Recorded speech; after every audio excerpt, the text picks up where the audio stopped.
Hello friends, সবাই কেমন আছেন? তো আজকে আমি মেন যে সাইকোলজি 5টা পয়েন্ট নিয়ে আলোচনা করব। তো সেই সাইকোলজি যদি এই পয়েন্টগুলো দিয়ে আপনি ঠিকঠাকভাবে মেনে চলেন, আশা করি মার্কেটে কোনো ধরনের লস হবে না। কারণ মার্কেটে 90%ই কিন্তু সাইকোলজি কাজ করে, আর 10% টেকনিক্যাল অ্যানালাইসিস কাজ করে। কারণ অ্যাকচুয়ালি আমরা প্রবাবিলিটির উপর ট্রেডিং করি আর নিজের বিলিভের উপর ট্রেডিং করি। তো আপনি এই 5টি পয়েন্ট লিখে রাখতে পারেন, কিংবা আপনি যদি স্ক্রিনশট করতে চান তো স্ক্রিনশটও করে নিতে পারেন। সেই জন্য আমি এটাকে একটা টাইপ করে লিখে নিয়েছি, যাতে আপনারা স্ক্রিনশটও করে নিতে পারেন। তো বাজারের প্রতি আপনার শ্রদ্ধা রাখা প্রয়োজন। খুব ভালোভাবেই বাজারকে দেখতে হবে। বাজারকে দেখার পর বাজারের উপরে শ্রদ্ধা, বাজার যেটা করবে আপনাকে ঠিক সেটাই মেনে নিতে হবে। ঠিক আছে?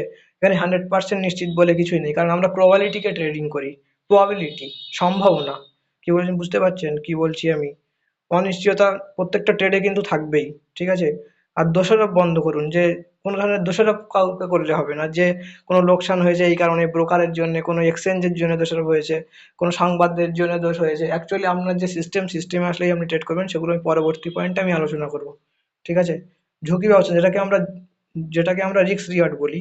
ঝুঁকি ব্যবস্থাপনা, প্রতিটি ট্রেডে সর্বোচ্চ লোকসানের পরিমাণ আপনার আগে থেকেই ডিসাইড করা প্রয়োজন। প্রতিটা ট্রেডে, কোনো ট্রেডে এককভাবে একটা ট্রেডে আপনাকে 1 থেকে 2% বেশি ঝুঁকি নেওয়া যাবে না, রিস্ক নেওয়া যাবে না। ঠিক আছে? রিস্ক রিওয়ার্ড রেশিও বিবেচনা আপনার সবসময় আগে থেকেই করে ট্রেডে এন্ট্রি করা প্রয়োজন। কমপক্ষে 1:2 রিস্ক রিওয়ার্ডের আপনাকে ট্রেড করতে হবে। 1:2, 1:3। আমি যে নিজে ব্যক্তিগত ট্রেড করি 1:3তেই রিস্ক রিওয়ার্ডের সাথে ট্রেডিং করি। ঠিক আছে? বাট ট্রেডিং প্ল্যান, আপনার মিনিমাম একটা, যদি মানে একটা ব্যাক টেস্টিং, আপনার একটা প্ল্যান অবশ্যই প্রয়োজন, পূর্ব পরিকল্পিত প্ল্যান। ঠিক আছে? যে সেট আপে আপনি ট্রেড করবেন। ঠিক আছে? ওই ট্রেডটা কম করে হলে ওই সেট আপটাকে আপনার বারবার টেস্ট করা প্রয়োজন। মিনিমাম 100 দিন আপনি ডেমো ট্রেডিং করতে পারেন, 100টা ট্রেডিং সেশন আপনি ডেমো করতে পারেন। মানে একদম পুরো সেট আপ। ওই সেট আপে না আসলে আপনি কোনো ধরনেরই ট্রেডিং করবেন না। আপনার একদম পূর্ব পরিকল্পিত একটা প্ল্যান থাকা প্রয়োজন। কখন ঢুকবেন, কখন এক্সিট করবেন, কোথায় আপনার স্টপ লস থাকবে, কোথায় আপনার টার্গেট থাকবে। ইমোশনালি কোনো ধরনের ট্রেড করা যাবে না, যেখানে ইচ্ছা সেখানে কোনো ধরনের ট্রেড ওপেন করা যাবে না আজকে থেকে। আপনি যদি এই ভিডিওটা দেখে থাকেন, তাহলে এটাই আমি বুঝবো যে হ্যাঁ, আপনি কোনো ধরনের আবেগের উপরে কখনোই ট্রেড করবেন না। ঠিক আছে? অ্যাকচুয়ালি রোবটের উপর ট্রেড করতে হবে, রোবোটিক্স মাইন্ড সেটে ট্রেড করতে হবে। কোনো ধরনের আবেগ নিয়ে কখনো ট্রেড করা যাবে না। এটুকুই আমি বলবো। কারণ ইমোশন মানুষকে সব থেকে ক্ষতিকর। ঠিক আছে? মার্কেট কারোর ইমোশন বোঝে না, যে আপনি কত টাকা লসে আছেন, কত টাকা প্রফিটে আছেন। ও মার্কেটের মতনই চলবে। ঠিক আপনার যদি সেট আপে ট্রেড আসে, তাহলে আপনি ট্রেড করবেন, সেট আপে না আসলে আপনি বসে থাকবেন, ব্যাস এটুকুই। শৃঙ্খলা, স্টপ লস আপনাকে মেনে চলতে হবে। প্রত্যেকটা ট্রেডে আপনাকে স্টপ লস লাগাতে হবে। আমরা যেমন প্রথম আমি যখন ট্রেড করতাম, তখন আমি ম্যাক্সিমাম, যখন আমি স্টপ লসের কথা শুনতাম, বইতে পড়তাম স্টপ লস নিয়ে। তো স্টপ লস, মার্কেটে টাকা ইনকাম করতে এসেছি, কিন্তু স্টপ লস আমি কেন নেবো? লস নিতে আসিনি। ঠিক আছে? নতুন বিগিনাররা এই ভুলটা বিশাল বিশাল করে। আমি নিজেই করতাম। কারণ আমি এটাই দেখতাম যে আমি টাকা ইনকাম করতে এসেছি, আমি লস কেন নিতে যাব? লস নিতে তো আমি মার্কেটে আসিনি। কিন্তু স্টপ লস আমাদের এটাই প্রোটেক্ট করে। যেমন আপনি যখন বাইক চালান, তখন আমার মাথায় হেলমেট থাকে। যদি অ্যাক্সিডেন্ট হয়, বাই এনি চান্স যদি অ্যাক্সিডেন্ট হয়, তাহলে আমার মাথাটা যেন সেভ হয়ে যায়। তো আমাদের ঠিক, আমাদের যে ট্রেডিং ফান্ড, যে ক্যাপিটাল নিয়ে আমি ট্রেড করি, আমরা যে ক্যাপিটাল নিয়ে ট্রেড করি, সেটাই আমাদের সবকিছুই। ঠিক আছে? সেই ফান্ডটাকে প্রোটেক্ট করার দায়িত্ব আমাদের। সুতরাং স্টপ লস অবশ্যই রাখা প্রয়োজন। কি বললাম, নিশ্চয়ই আপনাকে এটাই বুঝতে সুবিধা হলো আপনার। আমি বুঝিয়ে দিলাম যে স্টপ লস অবশ্যই আপনাকে রাখতে হবে। ঠিক আছে? স্টপ লস পরিবর্তন করা যাবে না, কারণ অনেকেই দেখছে যে স্টপ লসের হিট করার কাছাকাছি চলে এসছে। ঠিক আছে? ও মিনিমাম একজন স্টপ লস রেখেছে 1000 টাকা, তার স্টপ লস অটোমেটিক চলে এসেছে 700 টাকার কাছাকাছি। সে দেখছে 300 টাকা, তখন অনেক দূর, 300 টাকা হচ্ছে অনেক বেশি হয়ে যাচ্ছে, 300 টাকা দিলে আমার লস হয়ে যাবে। অ্যাকচুয়ালি তার পূর্ব পরিকল্পিত প্ল্যান ছিল ওই 1000 টাকা, তাহলে 1000 টাকা নিশ্চয়ই কোনো ক্যান্ডেলস্টিক বেসিসে ও ট্রেড নেওয়ার সময় ওটা ভেবেছে। ঠিক আছে? সুতরাং আপনি ওই যে 300 টাকা আসার আগেই আপনি কেটে দিলেন, এরকম ভাবে কাটা যাবে না, ইমোশনালি কাটা যাবে না। আপনাকে সিস্টেমেই ক্লোজ করবে, যে 1000টা যে নির্দিষ্ট পয়েন্ট আপনি ফিক্সড করেছেন, সিস্টেমে অটোমেটিক্যালি স্টপ লস হিট করবে। ঠিক আছে? ইমোশনালি কোনো ট্রেডিং ক্লোজ করা যাবে না। কি বললাম, বোঝা বোঝা গেছে? আর তাড়াতাড়ি বের হওয়া যাবে না। দেখা যাচ্ছে প্রফিটের কাছাকাছি চলে এসছে, ভয়তে আপনি ভয় লাগছে আপনার যে এত প্রফিট। আর নতুন বিগিনার ট্রেডাররা এমনই হয়, যে ওর 1000 টাকা দিনে প্রফিট দেখার অভ্যাস নেই। ও হঠাৎ মাত্র ওর প্রফিট চলে এসছে আচমকা 500 টাকা, 700 টাকা, ও থাকতে পারবে না। কিন্তু ওর যে ফান্ডটা কত বড় ফান্ড লাগানো, ও কিন্তু ওটা দেখছে না। ঠিক আছে? ও দেখছে এই 500 টাকার দিকে দেখছে, ও পার্সেন্টেজ লক্ষ্য করছে না। ঠিক আছে? এরকম ভাবে কোনো ইমোশনালি কখনো ট্রেড কখনোই করা যাবে না। ইমোশনালি ওখান থেকে স্টপ লস নেওয়া যাবে না। সম্পূর্ণ সিস্টেমে ট্রেড করতে হবে। তাড়াতাড়ি বের হওয়ানো যাবে না, কোনো এক্সিট করা যাবে না, রাইড করতে হবে, সম্পূর্ণ রাইড নিতে হবে আপনাকে।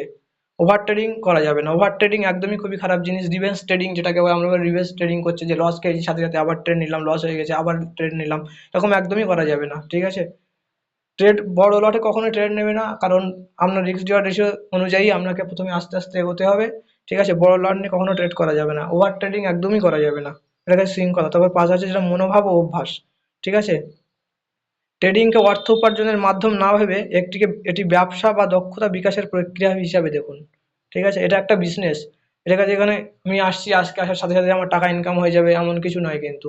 ট্রেডিং আমি নিজে 4 বছরের উপর ধরে মার্কেট ট্রেডিং করছি, ঠিক ঠিক আছে। কিন্তু আমি কখনো পর্যন্ত প্রথম যখন এসেছিলাম আমি ভেবেছিলাম যে একটুখানি টাকা লাগালেই প্রফিট হবে, কিন্তু আমার প্রচুর টাকা বড় লস করে দিয়েছে মার্কেট, ঠিক আছে। কারণ আমি নিজেই অটোমেটিক মাথায় বিগিনারদের ক্যালকুলেশন চলে আসে, আজকে যদি 1,000 টাকা ইনকাম হয় তাহলে কালকে তো 2,000 টাকা হয়ে যাবে, কারণ আমি তো ডবল পোর্টফোলিও লাগাবো, বাড়ির থেকে আরো বড় ধরনের ফান্ড নিয়ে আসবো। এসব কিছু কিন্তু একদমই করা যাবে না, ঠিক আছে।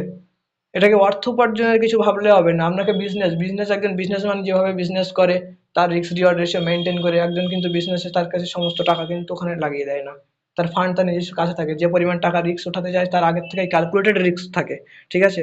সুতরাং আমাদেরকেও সেইভাবে ট্রেডিং করতে হবে, কারণ এটাকে কোনো অর্থ উপার্জনের হিসাবে দেখে নিলে হবে না যে প্রথম দিন এসে আমি এখান থেকে টাকা ইনকাম করব, ঠিক আছে। আর প্রতিটা ট্রেডে যে সাপ্তাহিক লাভ কিংবা উইকলি আজকের দিনে কত প্রফিট হচ্ছে, ঠিক আছে, সাপ্তাহিক লাভ কিংবা যে 3 মাসে লাভ, এইরকম ভাবে দেখতে হবে। আজকের দিনে কত ইনকাম হচ্ছে এই জিনিসটা দেখলে হবে না। আপনি হচ্ছে একটা কোয়ার্টারে ভাগ করা হয় আমাদের, যেমন 3 মাস পর পর একটা কোয়ার্টার আসে, তো আপনি ওই কোয়ার্টার চেক করতে পারেন যে এই কোয়ার্টারে আমি কেমন পারফরমেন্স করতে পারলাম, ঠিক আছে। তো আপনাকে এইভাবে দেখতে হবে যে আজকের দিনে কত প্রফিট করতে পারলাম, আজকের দিনে কেমন লস হলো, এটা দেখে কোনো লাভ নেই। আপনার এভারেজলি যখন মাসের শেষে আপনার কি দাঁড়াচ্ছে সেটা আপনি দেখেন, যখন কোয়ার্টারলি যখন রেজাল্ট আসবে, মানে আপনি যখন দেখবেন আপনার এটা, তখন আপনি দেখবেন যে আপনার কোয়ার্টারলি কেমন পজিশনে আছে। সফল ট্রেডিং হলো 10% কৌশল ও 90% মনস্তত্ত্ব, যেটা আমি ফার্স্টেই বলেছি। সফল ট্রেডিং মানে সাকসেসফুল ট্রেডিং, সেটা হচ্ছে 10% টেকনিক্যাল অ্যানালাইসিস কাজ করে, আর 90% মাইন্ডসেট কাজ, সাইকোলজি কাজ করে, এটাকে মাইন্ডসেট বলে, ঠিক আছে। বাজার আপনার মনের দর্পণ, বাজার একটা মিরর, ঠিক আছে।